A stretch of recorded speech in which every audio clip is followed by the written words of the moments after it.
Hey YouTube, hey diddly doing there, Swidgy coming at you with some more strategy games with Age of Empires 3 DE, the definitive edition. And before I start this video, I just want to say thank you very much to everyone who's been showing me some awesome support on my last 3 videos, all to do with AoE 3. So I really appreciate that. You guys are giving great advice and comments, liking the video, showing your support, so I really appreciate it. Keep that up. And I'll just keep creating more stuff for you guys. So today we've got a little replay run through of Japan, and I will soon be creating a video, if it's not already on the channel, of me learning Japan. But this is my first game pretty much on multiplayer with an actual human being, and it's a pretty crazy one, and it's against Russia. So I hope you guys really enjoy it, and without further ado, let's get straight into it. So let's hit that play button. So here we go. So we're against a guy called Sorwick, and he is playing Russia. And we are on the Punjabi map. So I think this is the first time I've actually played this map as well. So this is going to be an interesting one for me. Now, as I'm starting to play this game more and more, I'm starting to try and understand what these civs do and what people will tend to do most likely when they go certain civs. So with Russians, I tend to be quite rushy. There's a hint in their name there. So part of me was thinking, right, if this guy's going to rush, I just need to be on my toes, make sure I'm doing what I'm doing. Because Japan tends to be quite a boomy civ, and if you don't know what boomy means, it means sort of focusing more on economy rather than military. So making sure that you get out your villies, constant villi production, improving your collection rate of resources, and all sorts of stuff like that. So this is going to be an interesting one. So I hope you guys enjoy it. It's a roller coaster, this one. So this is going to be a good one. I can feel it. Well, what do you mean I can feel it? I know it's going to be a good one. So here we go. So basically we've got the cherry orchard now, and we also were given the other caravan as well for the mango grove there, because I think it gives you a second cart if there's not that much food around. So the game will automatically give you another cart just to give you extra food. So so we got that. And I've just started to put down a market. Sorry, not a market, a consulate. I think it's called a consulate, or consulate, yeah. So that I can get the Portuguese upgrades. Not upgrades, but the Portuguese basically make your buildings a lot cheaper. And the whole idea with Japan is the fact that they cannot hunt animals. So you have to build these little shrines that are essentially houses as well. And you have to build them around, and they will attract 4 wild animals as a maximum, and they will then, you can either switch to I think it's either food, gold, or wood that they produce. It's essentially they produce like a little trickle, so an automatic amount trickling through at every second for you. So the more you build, the more of an economy you have. That's the whole point in the shrines there. So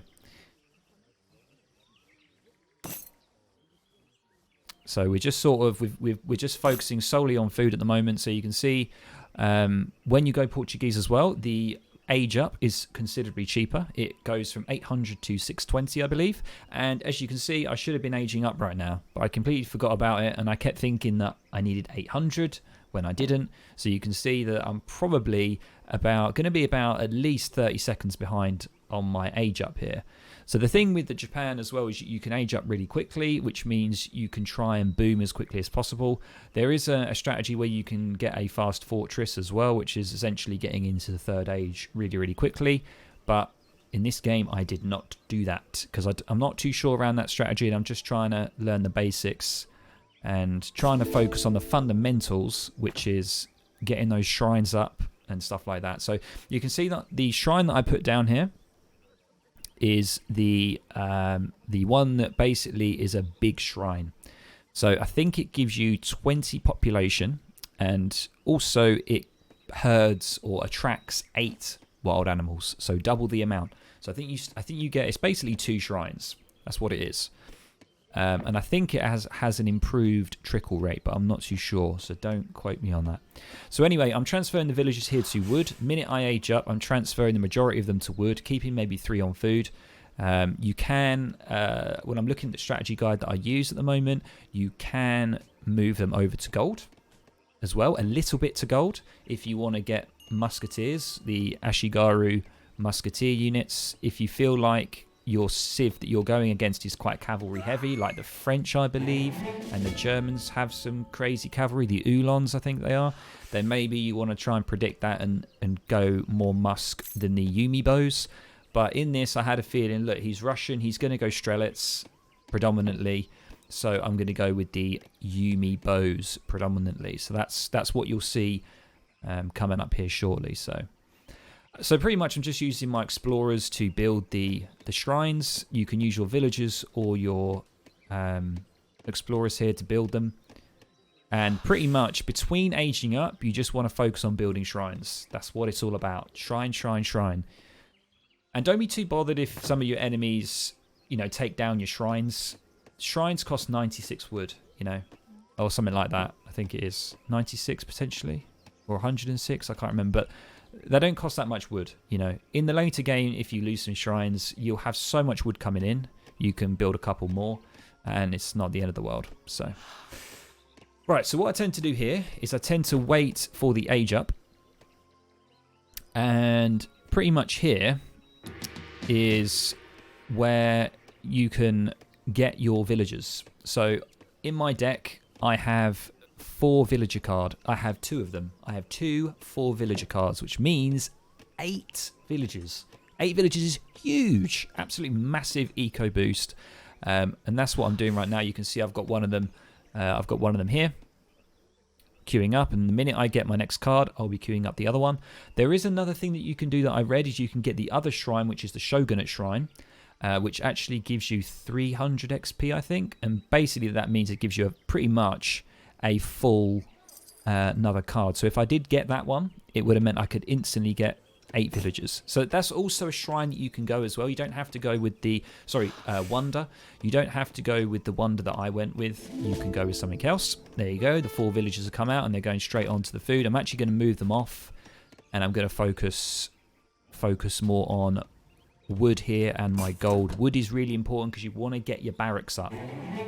You want to just make sure that you got a military building just in case, because especially going against the Russians here, I thought I cannot afford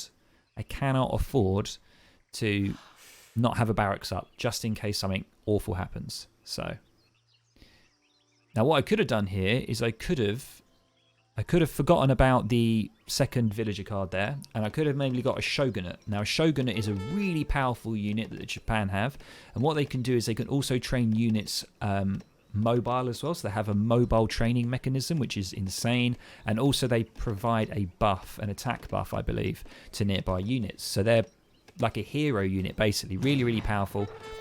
And you can see here he's got some Cossacks, I believe, which are the Russian cavalry unit.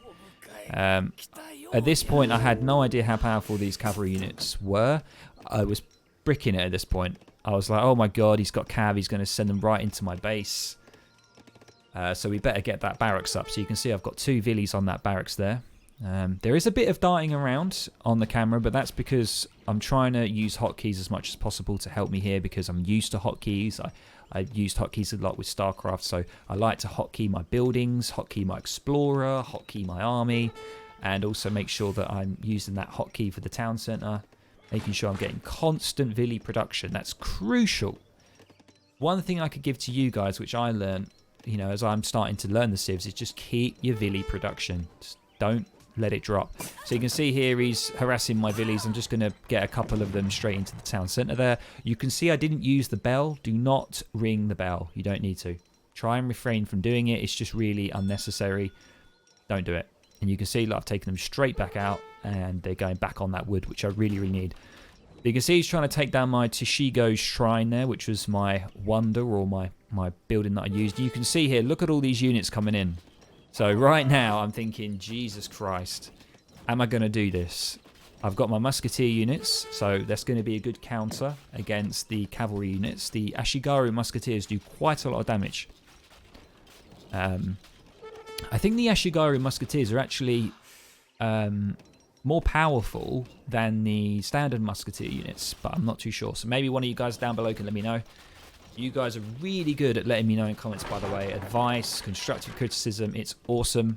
This community already feels really good to me. So thank you for your warm welcome. You know, I am a small-time sort of content creator. And it's great that you guys are showing a lot of support in my videos. So thank you very much. I appreciate it. So you can see here I've got a mixture of Yumis and the Ashigari Musketeers. So you can see here.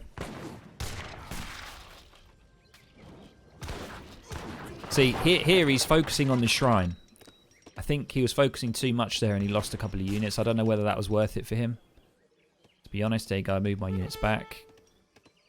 See, don't be too stressed about the Strelets. Strelets are really, really, really low tier units. So it can look a bit daunting when there's a lot of them. Trust me, when I was actually playing this game like a few minutes ago, I was thinking, oh my god, there's so many of them. How am I going to take them out?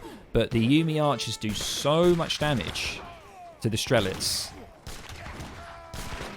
And the Musketeers as well.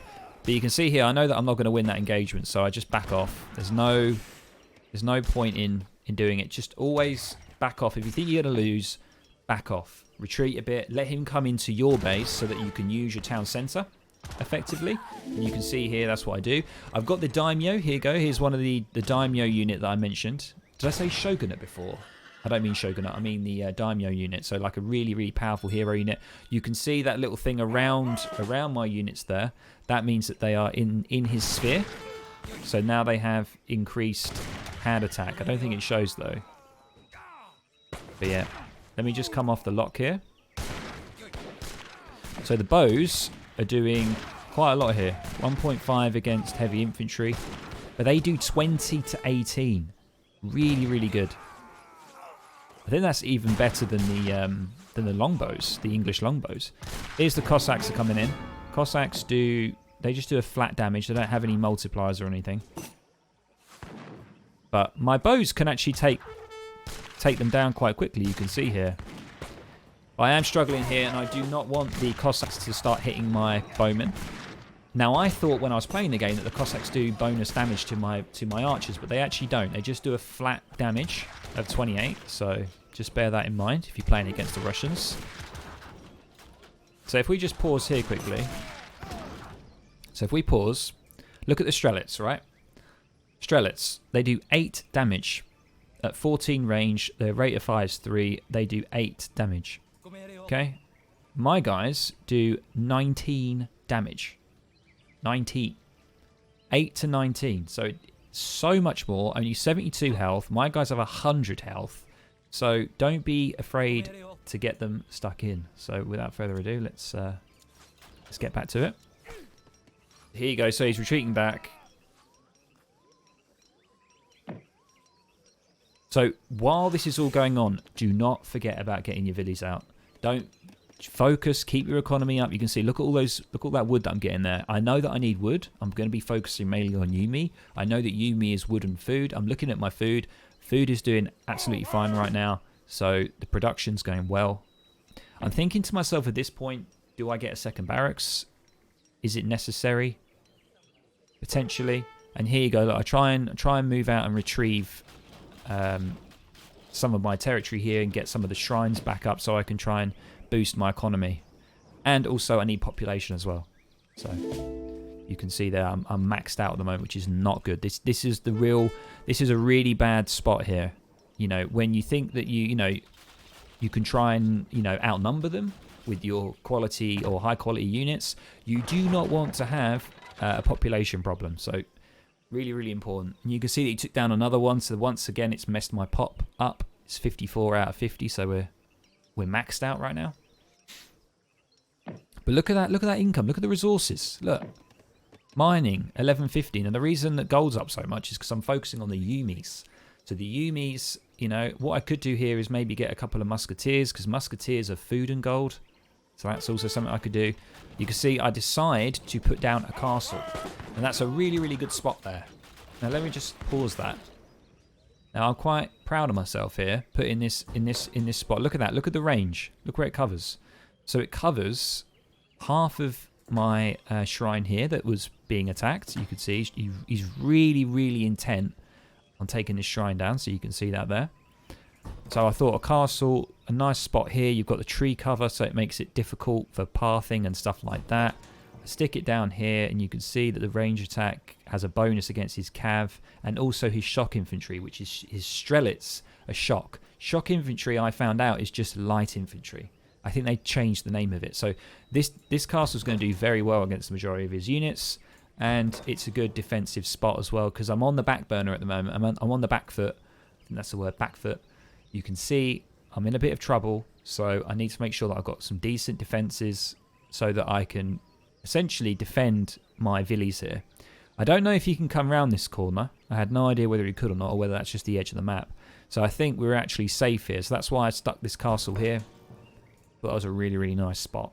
Anyway, let's go back onto the locked view and let's hit the play button. So these Yumis now, look at the Yumis. Clearing up. You're getting a lot of XP as well, remember, like combat, you get XP, so you can get access to more cards from your home city. See, the Cossacks now, there's only 3 of them. I'm not too worried about them. My hand combat with the Yumis is only 7, very, very small. What about the Strelets, though? Strelets have 4. They're so, so weak. Look at the archers, look. Volleying.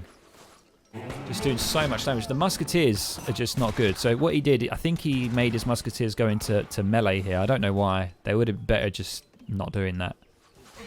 But look, absolutely tearing through his musketeers. Let's have a little look at his perspective. I haven't done that before. So let's go on to Solwick's perspective. Look how many resources Solwick has. I don't understand why this guy GG'd. I think for him it's a lack of macro. And this is what I've learned from StarCraft. This is why, like, I'm not the average sort of beginner player.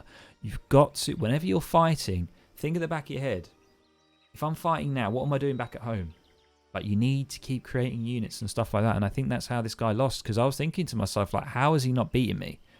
Like, right now. Like, how has he not cleared me up now? Like, there should be loads more troops coming in. But for some reason, let me just play it on Solwick's view here. So this is locked onto his view. I think it's broken, actually. I don't think it does it. No. Yeah, because he's moving units around here. You can see here, like, you know, he's got 2 points at his home city. Let's just pause. His home city. Let's have a look and see what he had. So he's used all of his troop cards, see? That's the classic sort of Russian. You get the 13 Strelets, you get the Cossacks, you know, and what's he got left? He's got 700 wood and he's got some of these, you know. So if I was him, I would try and age up. That's what I would try and do. Because he's got a ton of gold. He could just go into his market, buy some food, get straight into the next stage. Try and do that. Back off, get into the next stage, and then come back out. But the problem is that if you're going against a boomy civ like Japanese, and you back off, it's the worst thing you can do. Because most likely, Japan's economy is going to outdo yours, and you're going to lose in the long term. So maybe that's what happened. I don't know. Anyway, let's come back to my view here.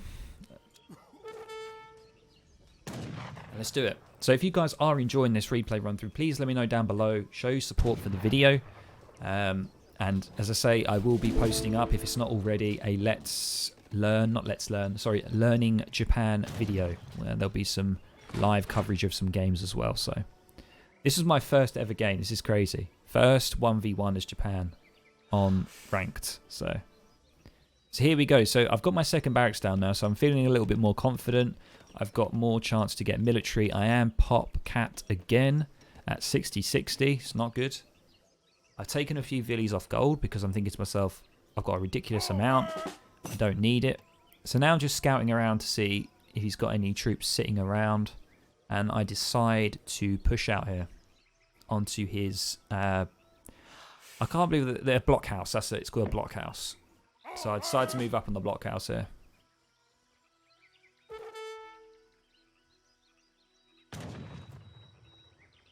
You can see he's got a couple of musks. I don't know why he's still getting musketeers, because I'm not going cavalry or anything like that, so it's kind of a bad idea for him to do that. So here, my Yumis, their siege attack's only 4, but look at the damage that it does. And see, look, he tries to come over at me, but I think I've got better range than him. My explorers are now revived. That's what that noise is. And now I start to get Ashigaru, but I've got no population.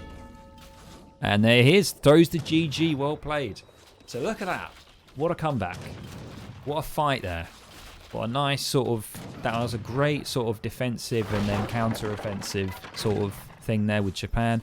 That's what Japan are really well known for. You know, if you can defend successfully, you have a really good counter-offensive, which is exactly what's going on here. So I'm using my explorers to build some more shrines, get that pop sorted out. I'm trying to use this idle villager. This is a funny bit here. So my cherry orchard has now been completely used. And I'm thinking, oh my god, what do I do? I completely forgot about the fact there's a mango grove right next to it that I could have used. So instead, I start getting a card out for 2 cherry orchards. It's just brilliant. I didn't need to do that. It was right there. I just didn't see it. I thought it was just a bunch of trees. So, but yeah. So anyway. What's going on here? So...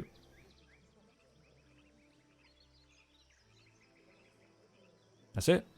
Done. He just GG's right there. Very nice. So let's just have a little quick look at the score here. So you can see 14k into 10k. Let me just have a look at Sorwick. See, Sorwick's still got some resources, but he was building a blockhouse here.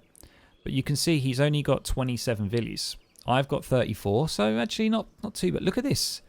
Oh, that's because when you defeat someone, you get a ton of XP. But yeah, I mean, he had 6. But he wasn't shipping it. He may as well have just shipped some stuff. You've got 6 shipments available. I don't know. Oh, he was getting in the 3rd age. Look at that. But I think I was pressuring him too much. But I think he could have held on potentially, because in that shipment he's got some unit cards here. He's got the falconets. I think he could have done it potentially. If he just held on, he could have pushed back. You know? But he didn't. This is the thing with this game. It's what I'm starting to learn is when you think you're down and out, you're not. Whereas with StarCraft and other games like StarCraft,